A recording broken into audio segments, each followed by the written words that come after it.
last point I would make about that is I had to deal with years of people telling me every game matters in college football. And I would tell them, no, it does not. Because nobody cares that Oklahoma played Missouri State. Nobody cares that Alabama played Western Carolina. Nobody cares that Georgia played Mercer. We don't care, right? But more than that, it is the only sport where the postseason does not matter. It doesn't matter. Like, you have 5 and 7 teams playing in postseason games. For what? I mean, all we do is make fun of the NFC East, and they got to have a team that plays in the playoff, right? Like, that's the only way that they're getting in there is because them's the rules. They got to have a team. But because it's such a large field, nobody really cares. But they also know that NFC East team is going to have something to play for, because what happens if they go on a tear? You know, like that's the other thing that bothers me about college football is I look for too long at bowl games and wondering, all right, why are we playing so many of these? Like, as a kid. Because I'm going, nah, man, like, these stadiums are empty. I don't care about these. I mean, it's football on the television during the holidays when I'm off school, so that's why I'm watching it. But I get more out of playing Madden right now. Like, what are we doing? Let me see. Well, the argument of the regular season is it's pretty unwell thought out. That's not a word, right? Unwell. It's poorly thought out by everyone who wants to gripe about a playoff expanding, because the regular season becomes meaningless after you lose twice. Right. And so, I mean, if you look at you mentioned Houston beating Oklahoma. Well, they turn around 2 weeks later, lose to Ohio State. They're 1-2. I mean, we're just playing out the string at that point. We still won every game and looked like possibly one of the best teams. Definitely looked as good as any playoff team that year. Won the Sugar Bowl against Auburn convincingly, but that was our ceiling. Right. You know, we lost twice. This year, same thing, and we had a good reason to lose twice. Well, kind of. We should have won those games anyway, but we were missing key players, and we breaking all that kind of stuff. Turned out to be a pretty good team, and a team that probably was complete enough to be a decent playoff team this year, but we didn't make it because we lost early. And so we're just playing out the string. You know, it's all just meaningless games. So I don't get that argument at all. I think it adds a lot more meaning to the regular season, actually. Also, if all you got to do is win your conference to get in, I don't see why you don't go play big time September games to prepare yourself for conference play. You take an L to Ohio State early in the season. Doesn't matter. 42-6. It doesn't matter. Yeah. It makes you a better team. You're going to learn from it. You're going to go for it. It's the best team. You're going to maybe they're better than anyone in your conference, and you're going to be battle tested. You're going to go. All you got to do is win the conference. You go 5-7, win your conference. So you can't go 5-7, but you can, maybe go 8-3 or something. You might be able to. Like this year, we took 2 losses in conference, made the championship. Right. So one of those teams that was in the conference championship is going to end up with 3 losses, and I can't remember the last time that's ever happened in the Big 12. I don't think that's ever happened in the Big 12.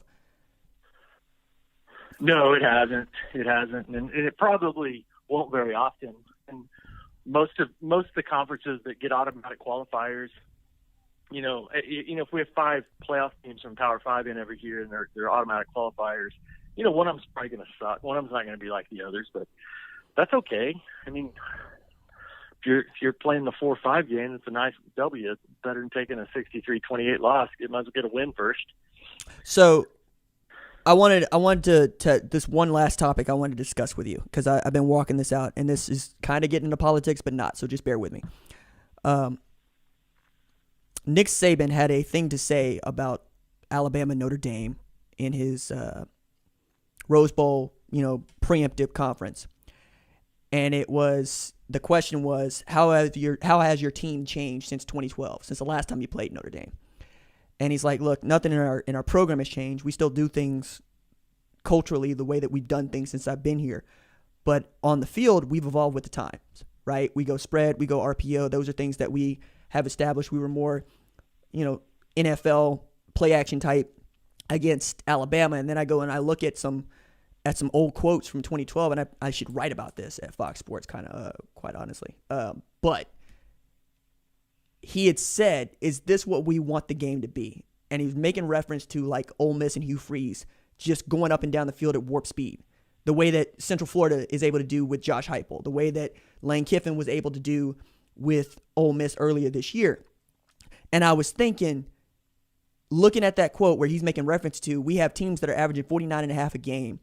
Now Alabama is that team averaging 49.5 a game. That the pass has been the tool of the proletariat. That the pass has been the tool of the rebel. That the pass has been the tool of the small school. Because we don't have the big, fast athletes that you have. The only thing we have that moves faster than you is the ball. So here at Iowa Wesleyan, we're going to run air raid, right? And then I went, again, history, going back, Walter Camp basically formalized the rules for football, made it something that wasn't rugby into what we know of as football. He hated the forward pass. He hated it. So much so that, like, he went to a football conference where they were talking about whether or not they should include the forward pass, and he was going to advocate against it. He died at the conference. The pass goes into effect. And people use it to great effect going forward, and it's still sort of seen as, what do we need with this? Just line up and run the ball. So much so that even now we have people that are going, you can't win football games throwing it 50 times a game. Now every other game is somebody throwing the ball 50 times a game. So I built that argument to ask you, do you think of the pass as a tool of the rebel, or do you think of the pass as just being a part of the game? Yeah, I just see it as being part of the game. Okay. I feel like it's been such a huge part since the run and shoot of Houston in the early 80s. And, you know, it kind of became a thing then. Not everyone did it. I mean, to that amount. But, I mean, it's been used in excess by enough teams for the past 40 so seasons that it just doesn't feel rebellious anymore to the traditional kind of skin of the game, at least to me. I mean, I definitely see the argument. Okay. Because, like, thinking about Mississippi State and Mike Leach and Welcome to Air Raid Hell, and what happens if he gets players to run that. And it turns out, doesn't matter. Because it only works so much. It doesn't seem to give the lesser teams the edge it used to, right. Although it definitely has leveled the playing field to some degree in some ways. But, I mean, it's still it's interesting now, though. The gimmick teams now are Army. Triple option. Yeah, flex bone. Georgia Tech. Yeah. And they're the gimmick teams. They're the teams that no one wants to play. I mean, they're the Houston of 1982. You know, that's what you don't see anymore.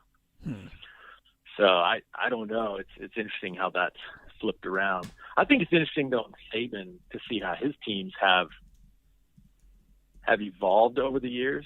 And is Saban 70 yet? 68, I think. 68, 69. So right there. Right there. So if you look at the other great coaches that have coached into their, you know, old ages. I mean, recent history, we think of Bobby Bowden, Joe Paterno, coaches that were really, really great and won a lot of national championships and won a lot of games. They kind of faded once they got in their upper 60s and 70s, and they just kind of lost a little bit of their luster. And, you know, I don't know if the game passed them by, if that's what it was, or just players passed them by, recruiting passed them by, that kind of thing. But, man, Saban just seems to be picking up steam. I mean, there's talk that this year's team's his best ever. You know, when's the game passing him by? When's he not going to relate with players anymore? You know, it's amazing how he's evolved with the game. It's almost like unless his health fails, I can't imagine him not winning like he's winning now if he coaches for 10 more years. I think the reason that he's been so good, and I was giving this some thought too as we talk about fits for coaches, like, you know, I think about the quote given a question that Rich Rodriguez answered when he became the head coach of Michigan. It says, do you think it takes a Michigan man to coach Michigan? He says, I sure as hell hope not, because I'm not from here, right? And it didn't go so well. But Nick Saban, like Lincoln Riley, fits what Alabama thinks of themselves as. Like, think about Lincoln Riley and you think about Oklahoma. Oklahoma has no reason to be one of the top schools for national merit finalists in the country. Like, it's them and Stanford and SC and MIT. It's like, for what? because we like to think of ourselves as smart and smarter than most and more creative than most, but we also know football is what we do, right? And that's Lincoln. You look at Alabama, no, we got to win. It ain't football that we do, it's winning. And as soon as Nick Saban is not able to win anymore, I don't see him just kind of hanging on, right? The way that Bowden was hanging on, the way that Snyder was hanging on. I think the first time he loses 3-4 games in a season, he's done. He's just not going to do it anymore because he understands, this is not going to be me, and that's not who this place is. You know, they sucked for a little while. They didn't suck for a long while, right? They won a national championship in the 90s, and in short order, they managed to win a national championship in the aughts, right? Like, we were making fun of them for about 18 years in there, but they still were able to go get a national championship, and I think that's underrated. I agree. It's like they can turn it on anytime they want. Right, and will. That's the other thing. They will do it. Steve, I'm going to put you on the spot. Can you tell the folks a little bit about the Pearl House? Sure.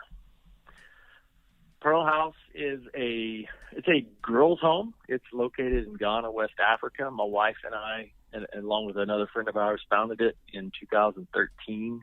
It is a school and also a vocational training center, career center for at-risk girls, young ladies in Ghana. And so we've tried to make a difference. Definitely made a huge difference to lots of young ladies, several graduates, and probably over 100 kids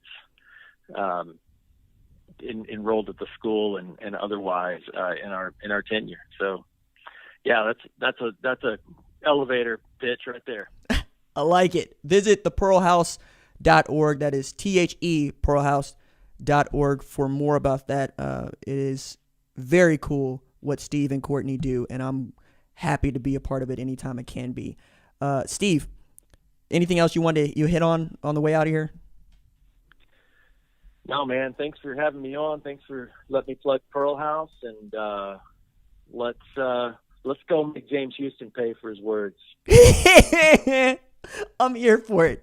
All right. If you guys like the channel, please like this video and subscribe to the channel. I upload a video like 4 times a day, every single day, pushing hard to 60,000 subs. You've heard me tease this many times over, but I'm going to keep teasing it. One day, I'm going to have something really cool to tell y'all. I swear. And if you haven't been paying attention, you don't really watch this channel. All right. Talk to y'all later. Deuces.